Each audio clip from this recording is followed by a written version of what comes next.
हरियाणा विधानसभा के अधिकारियों और कर्मचारियों का जो प्रशिक्षण शिविर कार्यक्रम का आयोजन किया गया है सेक्टर चंडीगढ़ के 26 सेक्टर में, जहां सीएम नायब सिंह सैनी इस समय मौजूद हैं और क्या कुछ वो कह रहे हैं आपको सीधा लिए चलते हैं।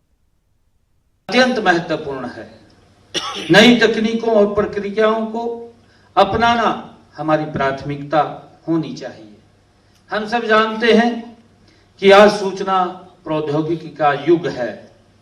आज नई सोच और नागरिक केंद्रित दृष्टिकोण अपनाने की आवश्यकता है। हमें विचार करना है कि हम सब मिलकर इंटर पार्लियामेंट्री सहयोग से सूचना एवं संचार के माध्यमों को विधानसभा के कामकाज में कैसे उपयोग में ला सकते हैं। ई पार्लियामेंट और ई विधानसभा बनाने की दिशा में सभी अधिकारियों एवं कर्मचारियों को मिलकर के काम करना होगा। विधानसभा में क्या कामकाज हो रहा है, इससे नागरिक सरलता से जाने। आप सभी जानते हैं कि विधानसभा एक अलग प्रकार की संस्था है और कानून बनाने की प्रक्रिया भी कितनी जटिल है। इसीलिए हमारे लिए यह देखना जरूरी है कि इस जटिल प्रक्रिया को नागरिकों तक सरलता से कैसे पहुंचाया जा सके। इस बात की हम समझ सकें। इस बात को हम इन 2 दिनों के अंदर इसमें जो विषय आएंगे अलग अलग, क्योंकि टेक्निकल विषय भी रहने वाले हैं और अलग विषय भी रहने वाले हैं। एक एक विषय को हम गहनता से समझते हुए उसका लाभ विधानसभा को मिले, उसके लिए हमने ये करना है। साथियों, आप सब विधानसभा के महत्वपूर्ण अंग हैं और इसकी नींव के पत्थर हैं। हम सब जानते हैं क्योंकि हम वहां रह करके काम करते हैं। जितनी नींव मजबूत होगी भवन उतना ही मजबूत होगा। किसी भी प्रशासन की नींव तभी मजबूत होती है जब वह नैतिक मूल्यों, आदर्शों और सिद्धांतों पर टिकी होती है। आप सब को यह समझना होगा कि आप केवल कर्मचारी नहीं हैं, आप इस संस्थान के संरक्षक भी हैं। आपकी छोटी छोटी कोशिशें इस संस्था की साख को मजबूत करती हैं, जनहित के कार्यों को गति देती है। हम देखते हैं जब हम अपने घर में रहते हैं, घर में हम कई चीजें देखते हैं, कोई छोटी छोटी चीजें होती हैं, क्योंकि आप उस परिवार के सदस्य हैं। विधानसभा को संचालित करने वाले आप व्यक्ति हैं।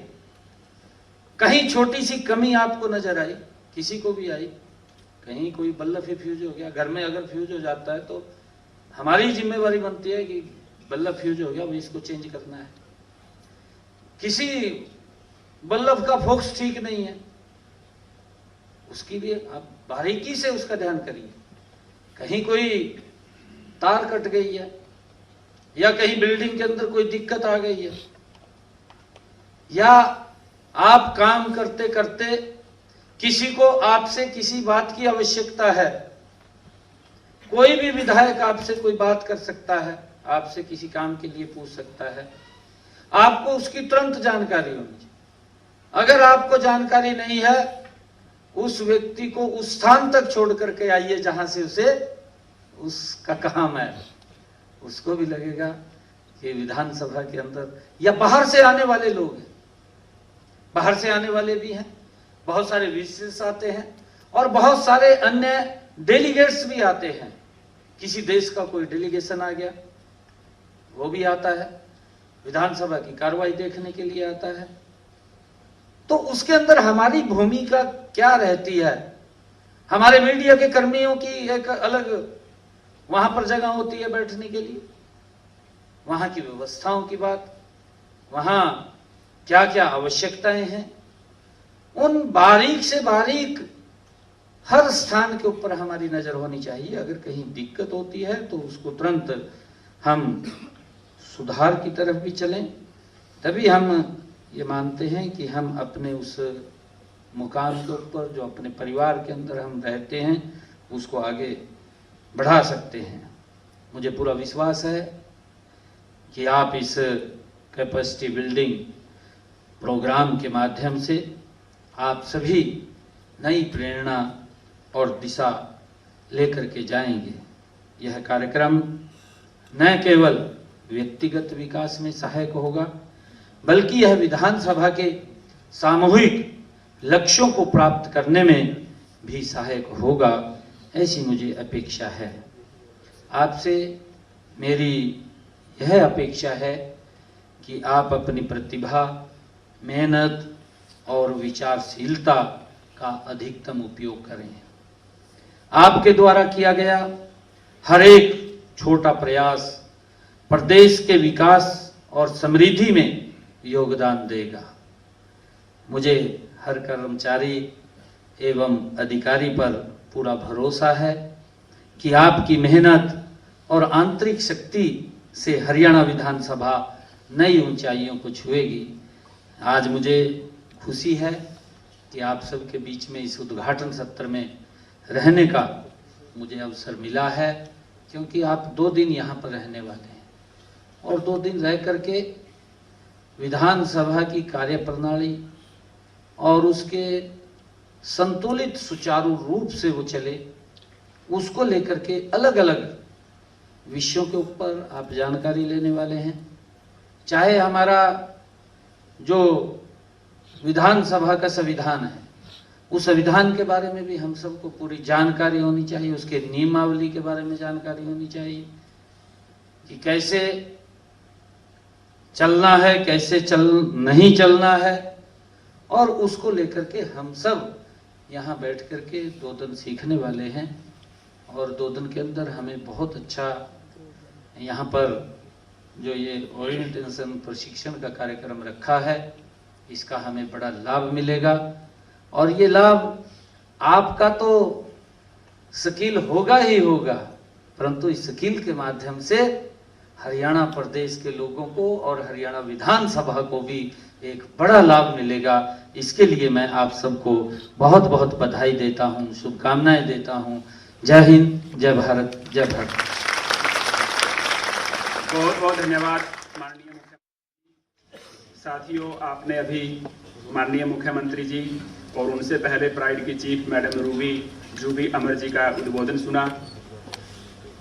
प्राइड चीफ ने जहां विधानसभा की विशेषता व माननीय अध्यक्ष महोदय के इस कदम की सराहना की, वहीं मुख्यमंत्री जी ने विशेष रूप से शासन तंत्र के बारे में कर्मचारियों को बताया। अब माननीय अध्यक्ष हरियाणा विधानसभा श्री हरविंद्र कल्याण जी से निवेदन है कि वे अपने उद्बोधन और वोट ऑफ थैंक्स के लिए मंच पर आए।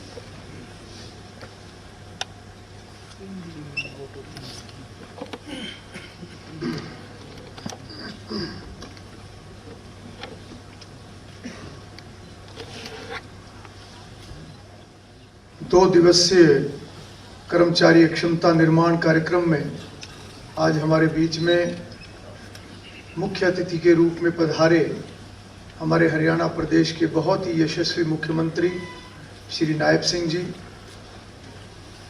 प्राइड के डायरेक्टर जूबी अमर जी, लोकसभा के सभी अधिकारीगण और हरियाणा विधानसभा के सभी कर्मचारी अधिकारी, या मैं कहूं कि मेरे परिवारजन सभी यहाँ पर उपस्थित हैं, मीडिया के सभी बंधुओं,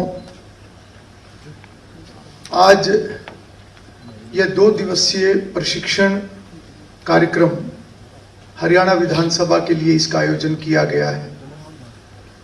हम सभी यहाँ से हर विषय पर अपनी जानकारी को बढ़ाकर जाएं, पूरी विधानसभा को इसका लाभ मिले, हर कर्मचारी अधिकारी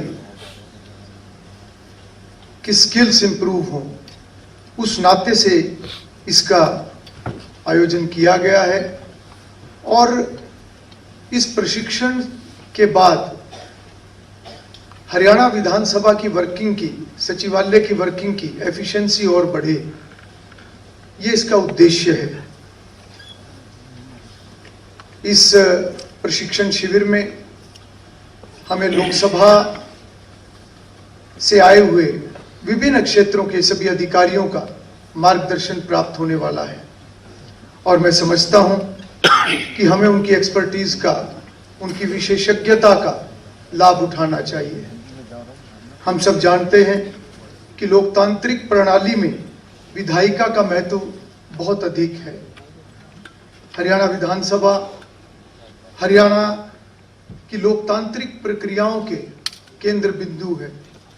पूरे प्रदेश के सदस्य निर्वाचित होकर इस महान सदन में आते हैं और जब वो इस महान सदन में आते हैं तो बहुत सारी अपेक्षाएं, आकांक्षाएं प्रदेश के लोगों की, उनके क्षेत्र के लोगों की होती है, जिनको वो सदन में विभिन्न मुद्दों को उठाकर, विभिन्न विषयों को पर चर्चा करके उनके समाधान के लिए वो सारी चर्चाएं होती हैं और उन सभी चर्चाओं में उनकी जो एक भूमिका है, जो उनका दायित्व है, उसको सही तरीके से निभाने के लिए जो विधानसभा का सचिवालय है, हम सब अधिकारी कर्मचारी हैं, उसमें सहायक होते हैं।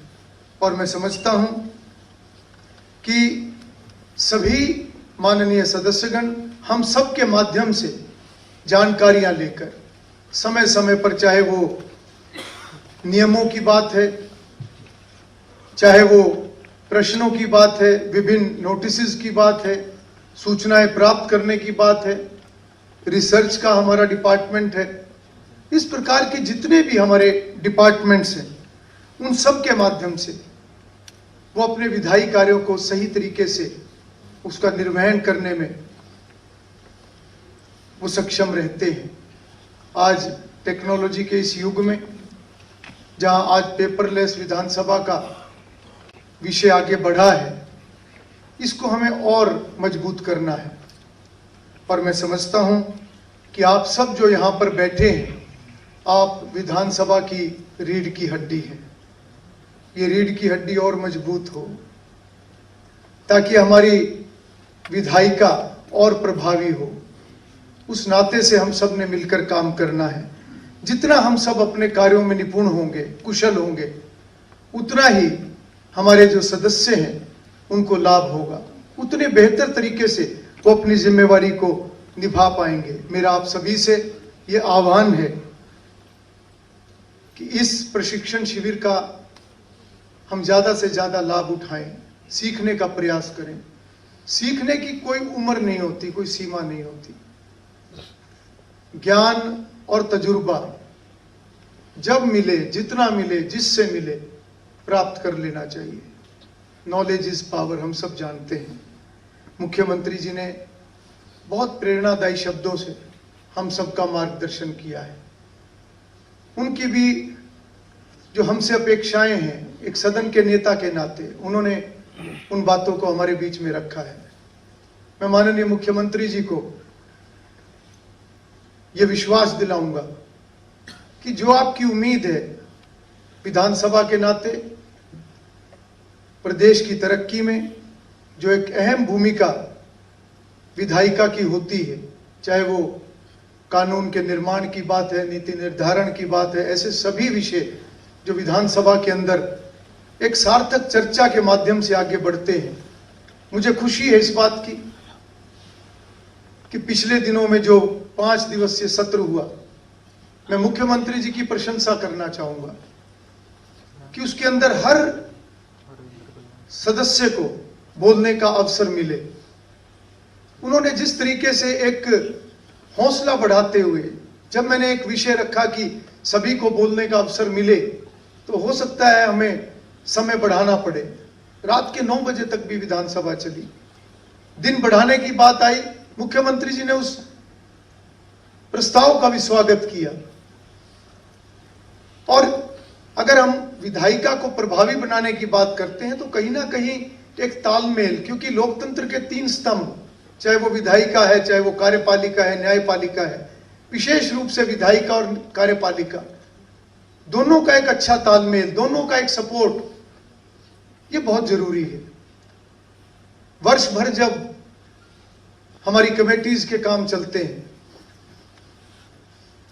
एक मिनी हाउस के नाते जो भी एक सरकार के कामकाज के ऊपर नजर रखने की बात होती है, पिछले दिनों मैंने कुछ विषय मुख्यमंत्री जी के सामने रखे और मुख्यमंत्री जी ने उन विषयों को आगे बढ़ाने के लिए एक सहमति जताई है ताकि हम एक अच्छे तरीके से अपने कार्यों को कर सकें और उसमें अधिकारियों का सरकार की तरफ से पूरा योगदान, पूरा सपोर्ट विधानसभा को मिले। आज मैं केवल इतना ही कहूंगा कि हमारा देश बहुत तेजी से विश्व के मानचित्र पर आगे बढ़ रहा है। साइंस टेक्नोलॉजी के इस युग में बहुत सारी चुनौतियां भी हैं जिनको मिलकर पार करने की बात है। मुख्यमंत्री जी ने 2047 में विकसित राष्ट्र का जिक्र किया। यह संकल्प हम सभी का संकल्प है। हम सब अपनी जिम्मेवारियों को बखूबी निभाने का काम करें और जैसा कि मुख्यमंत्री जी ने भी कहा है, ये वास्तव में एक महान संस्था है। कोई भी व्यक्ति अलग अलग तरीके से अपने कार्य करता है, परंतु जो लोग किसी संस्था से जुड़े हुए हैं फिर उसके बाद उनका किसी भी प्रकार का व्यक्तिगत हित नहीं रहता। उनका हर काम उस संस्था को या तो ऊपर उठाएगा या थोड़ी सी भी लापरवाही उस संस्था का नुकसान ही नहीं बल्कि उन लोगों का नुकसान करेगा जो कि इस संस्था के ऊपर निर्भर है। आज विधानसभा 3.25 करोड़ हरियाणा वासियों के भविष्य को तय करने वाली संस्था है। इसलिए हम अपने सभी कार्यों को ईमानदारी के साथ करें, गंभीरता के साथ करें, अपनी कार्यकुशलताओं को बढ़ाने का काम करें। कुछ बातों को हम जरूर याद रखें। बाबा साहब ने कहा था, ये संस्थाएं जनता के हित के कार्य सिद्ध करने के लिए बनी हैं। इसी प्रकार से डॉक्टर राजेंद्र प्रसाद जी का वो कथन, विधायी कामकाज पवित्र कार्य है, इसमें देश हित ही सर्वोपरि रहना चाहिए।